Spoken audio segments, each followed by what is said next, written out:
Ecuador ম্যাচের পর জয়ের আনন্দ রূপ নেয় বিষাদে। মেক্সিকো সিটিতে নিহত ৪, যে ঘটনায় তদন্ত শুরু করেছে দেশটার সরকার। ইংল্যান্ড ম্যাচের আগে নেওয়া হচ্ছে বাড়তি সতর্কতা।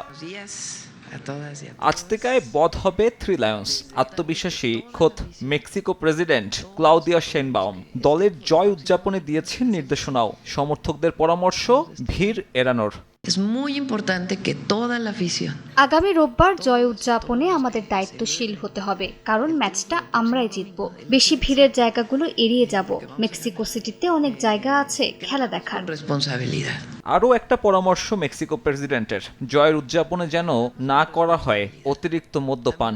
এমনিতেই মেক্সিকানরা আমোদে, বিষয়টা ফুটবল হলে সে পাগলামি ছাড়িয়ে যায় সকল ধরনের মাত্রা। অ্যালকোহলের অপব্যবহার এড়াতে হবে, কারণ যখনই মাত্রাতিরিক্ত মদ্যপান করা হয় তখনই ঝামেলার জন্মায়, ভায়োলেন্সের সূত্রপাত ঘটে। তাই যারা দলের জয় উদযাপন করবে তাদের সীমিত আকারে মদ্যপান করতে হবে এবং দায়িত্বশীল হতে হবে।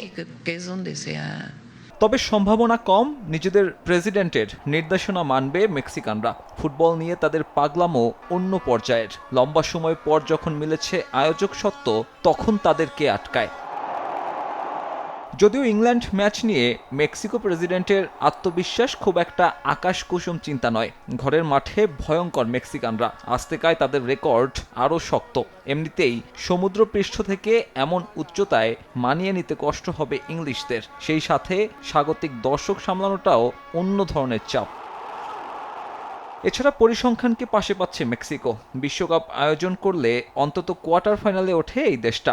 ইংল্যান্ড বধে সে রেকর্ড অক্ষত থাকবে মেক্সিকানদের। সাব্বির মিথুন, সময় সংবাদ।